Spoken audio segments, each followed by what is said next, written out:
Marifat School presents The Conference of the Plants. Written by Reza Nazami.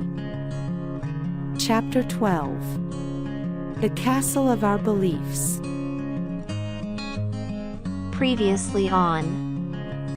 In the previous chapter, Almond Tree asked Walnut Tree why he seemed to do nothing for seeds and saplings despite claiming to help them. Walnut responded by sharing the story of tendrils' growth and eventual death. Reflecting on his own journey toward wisdom, he explained how the gardener's deep understanding of the tendril seed's potential and the conditions around Walnut Tree allowed both to grow. Now, we continue to Chapter 12, The Fortress of Our Beliefs. Another morning dawned, and Almond opened his eyes. He had recently learned that to grasp the mysteries of creation required observing with meticulous attention and unwavering focus. He understood that each moment brought new lessons, from Walnut Tree, from nature, and from the universe itself. He was determined to absorb these insights, with a hope that one day, he might meet the sun and the gardener. As he reflected on his conversations with Walnut Tree, Almond began to realize something profound. Beneath the tree's seemingly simple words lay subtle truths he had yet to fully grasp. Lost in these thoughts, he was startled by the sudden sound of Dateseed's voice. Dateseed lamented how difficult life had become. Exhausted and disheartened, she turned to Walnut Tree and said, "Oh, Walnut Tree, how can I escape this sorrow? Which path leads to salvation? Why is life always so full of misery? It feels as though life is nothing but pain and suffering. I haven't seen any sign of the sun in ages." Her complaints poured out, but Walnut Tree, smiling gently, just listened.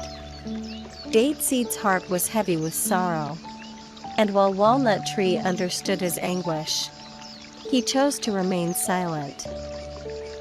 Days passed in this way, until one day, Radish began to grumble. Like Dateseed, he was weary and disheartened too. Almond pondered quietly. I see it now. Walnut Tree is an observer. He is extremely patient, but this vast patience has made him passive. He was lost in these thoughts when Walnut Tree's voice broke through. Addressing Radish.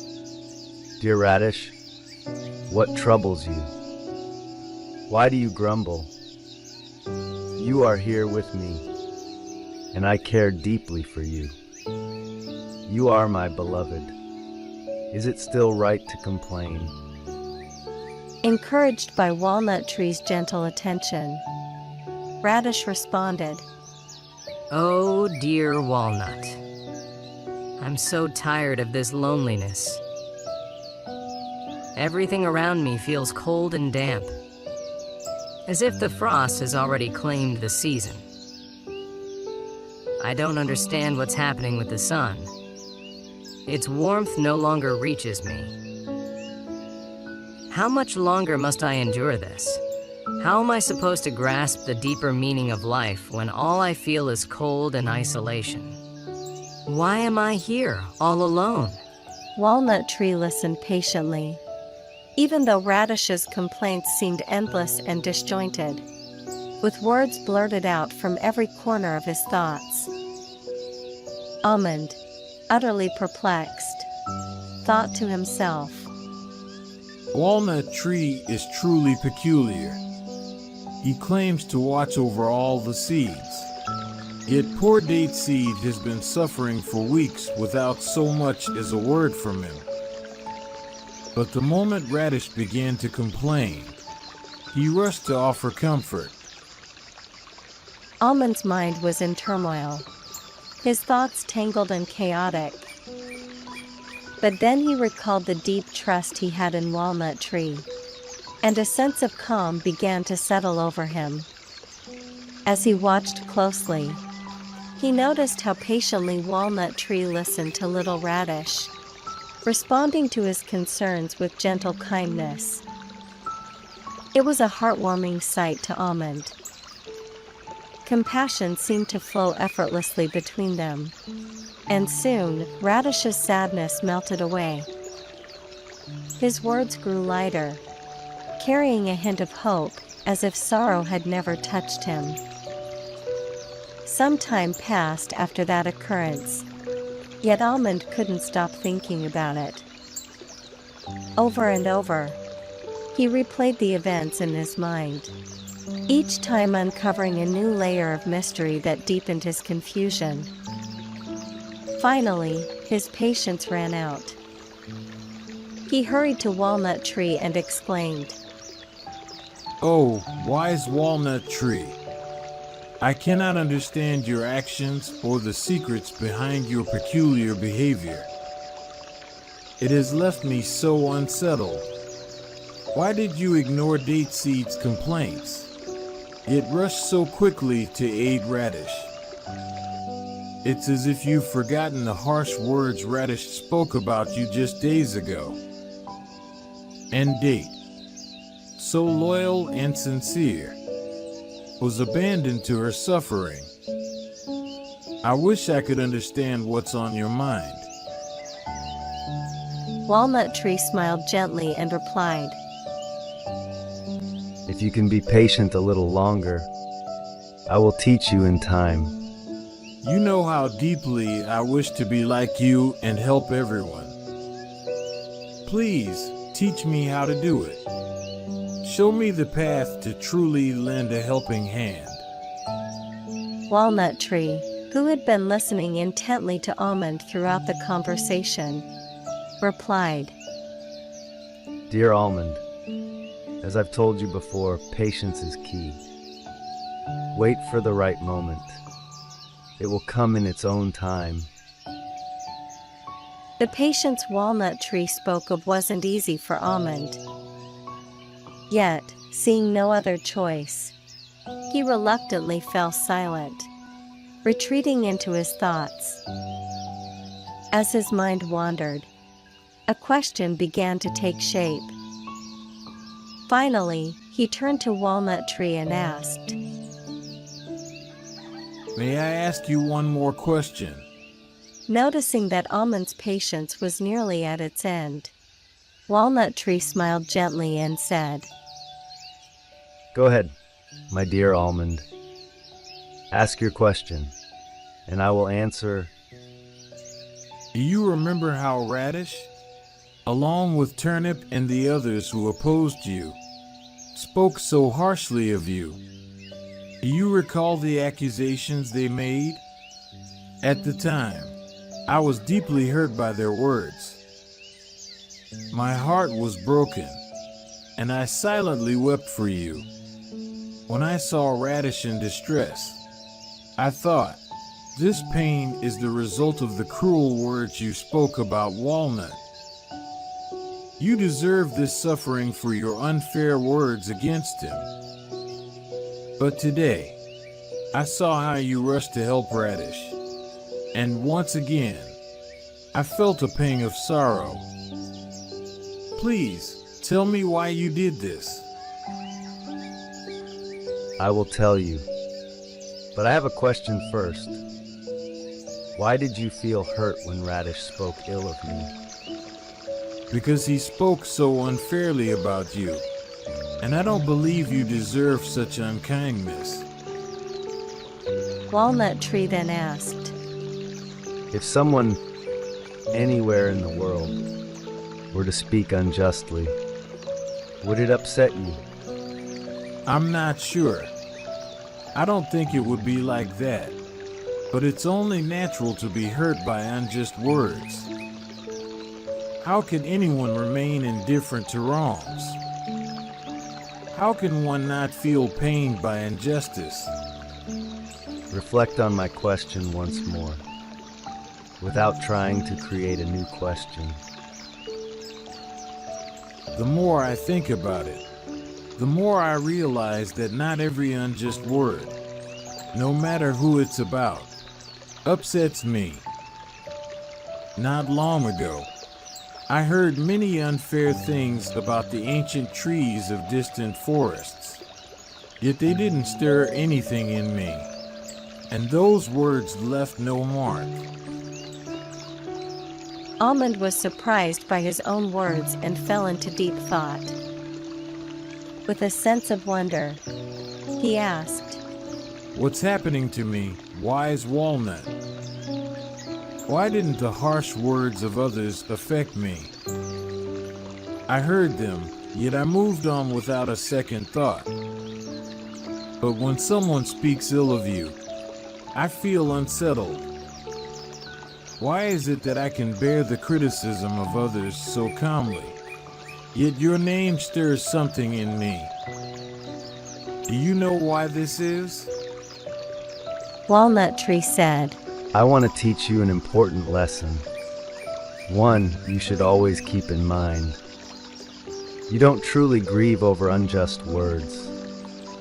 What causes you pain is when someone tries to destroy the inner creations of your mind and threatens the deeply held beliefs that reside within you. Almond gazed at Walnut Tree in complete astonishment, unable to fully grasp his words. He thought to himself, "What is Walnut talking about? I'm speaking of Radish and the other trees of the forest. Yet it seems Walnut is speaking from a different world. I will wait. Walnut always has a solid reason for everything he says." Noticing Almond's astonishment, Walnut Tree continued, Whenever you form a belief, an opinion, or a conviction, it's like building a strong fortress within yourself. When you say, "Walnut Tree is my wise and trusted guide," you are creating a fortress of wisdom and guidance inside you. For every belief you hold, you build a corresponding fortress, and you do this for each belief and conviction. This is the first step in shaping a personal experience, and so far, there is nothing wrong with that. But it doesn't end there. Once this fortress of belief is built, pride often emerges. Pride wants to show everyone that this is my fortress, the best fortress in the world, because my belief is the greatest. Times, pride makes way for fear. Fear wants to conceal the fortress, while prejudice seeks to make it unchanging and impenetrable. There's nothing wrong with building your fortress. Everyone must do so. The important thing is that whenever you have a new experience, you must adjust and refine your fortress to reflect it. This is the natural process of the evolution of our thoughts and the growth of our inner world, which in essence is the evolution of our fortresses. When building or restoring fortresses, 3 essential principles should always be kept in mind. Pride seeks to proclaim to the world that its fortress is the finest and most perfect of all. Fear wishes to conceal its fortress from others, hoping to safeguard it. Prejudice insists on keeping its fortress unchanged, frozen in time forever. In the first case, individuals consumed by pride feel their fortress tremble whenever they encounter opposing opinions. This imagined instability stirs feelings of distress, anger, and deep frustration within them. In the second case, those driven by fear hide their fortresses deep within the recesses of their minds, shielding them from the gaze of critics. Though this secrecy keeps their fortresses safe from harm, it also prevents them from reflecting on or learning from their experiences. In the end, they have built fortresses that remain untouched, but are destined never to serve a purpose. In the third case, the dogmatic cling stubbornly to their fortress, refusing even the slightest repair or renewal. To them, any change is unthinkable, even if it's to save their crumbling walls. Though their fortress may stand for a while, time is relentless. Slowly, its strength erodes, and it begins to decay. Eventually, it collapses into ruin, leaving nothing but a hollow, unusable shell. So, my dear almond, understand that your distress is not caused by the unjust words of Radish, but by the damage to one of your fortresses. Whenever you feel the need, build a fortress for yourself. But remember that this fortress is crafted by your own hands and is meant only for you. Size, shape, all are suited to your needs. And for this reason, it is the best fortress for you. What serves you well and brings you value may not be the same for others. And that's perfectly fine. You must understand this. You must realize that your thoughts are yours alone. Others have their own thoughts, and they are free to hold on to them. Let go of the urge to prove your ideas to others, for otherwise you will be insisting that your fortress belongs to others, and theirs belongs to you. You must also know that if you cease to maintain and improve your fortress, there will come a time when it will no longer serve its purpose. Keep in mind that others are also building and enhancing their fortresses. If theirs isn't complete today, it may very well be tomorrow. Do not impose your fortress on others. Do not conceal it. Do not make it unchanging. Almond Tree was so captivated by the profound lesson that he completely forgot his original question.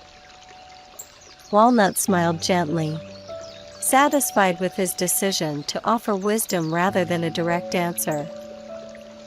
He had shared a beautiful lesson, and Almond, content despite not receiving an answer, felt a deep sense of peace.